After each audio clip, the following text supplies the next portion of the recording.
So here we are with the combined gas law problem. So it tells us that we have a volume of 550. We're at 27 degrees Celsius. Don't forget to add 273 and 750 mummy hugs. What will the volume be at STP? So standard temperature is 273. Standard pressure, of course, is 760 mummy hugs, and we want to know the volume. So take your 550 milliliters, put a multiply sign, put a line, and do a comparison to the first two. So for the volume pressure relationship, remember, if the pressure goes up, the volume's got to go down. So multiply by a relationship to make it get smaller, 750 over 760, the mummy hugs cancel. And then for the temperature volume relationship, TV now, remember that if one goes up, the other one goes up. And in this case, it's actually going from 300 to 273. So if one goes down, the other one goes down. So we need to multiply by a relationship to make it smaller. So 273 over 300. Run those through your calculator, and you should end up with 494 milliliters. All right, next one, density problem. So density of a gas is equal to military police over rapid transit, and we're given carbon dioxide gas, CO2. If you add that up on the periodic table, the molar mass of carbon dioxide gas would be 1 carbon plus 2 oxygens, so that would add up to 44 grams per mole. The reason we need to know that is that's what the M stands for. It says we're at 35 degrees Celsius, so our temperature is 35 plus 273 to get our temperature to be 308 Kelvin, and then 2.95 atmospheres. And then it wants to know the density, so density is equal to 44 grams per mole. Watch your units on this because sometimes they'll try to trick you.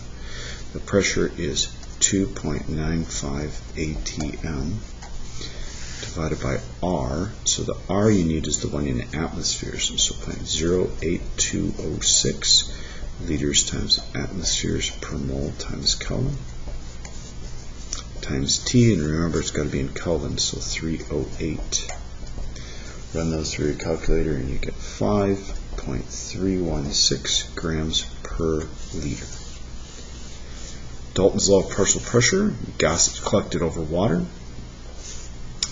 and we're told that we have 150 milliliters. This is our volume. Our temperature is 13 degrees Celsius plus 273. That's going to give us 286 Kelvin. And the pressure is 745 mummy hugs. Calculate the temperature if the volume changes to 320 milliliters. So initial conditions, final conditions right here.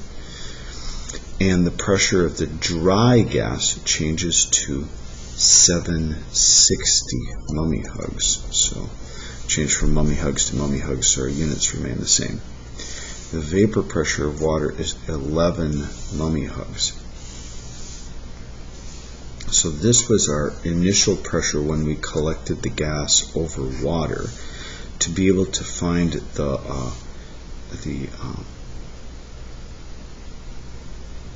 temperature right here of the dry gas, notice they use those words in there, dry gas, we need to subtract out the water vapor pressure before we put the pressure into an initial pressure of that gas. So 745 minus the 11 for the water vapor would equal our pressure of our dry gas. Dalton's law of partial pressure says that the pressure total of a system is equal to the pressure of, in this case, the gas that we collected, plus the pressure of the H2O water gas that's in there, or the evaporated water. And so then to find the pressure of this gas right here, I took the total pressure, subtracted the H2O gas pressure right there. So 745 would be 734 that would actually go in here for our initial pressure. Now we want to find the temperature at the end, and so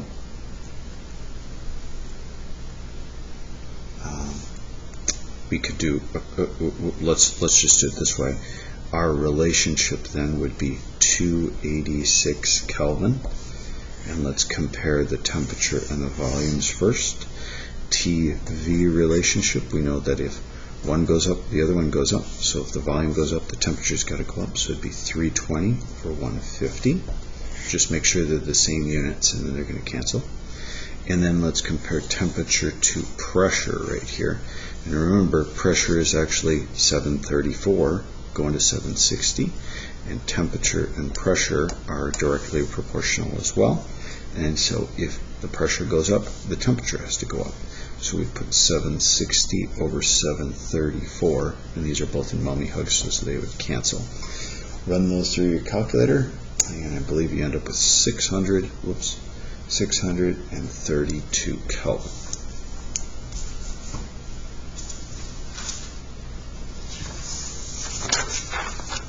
Alright, PV equals nRT ideal gas equation.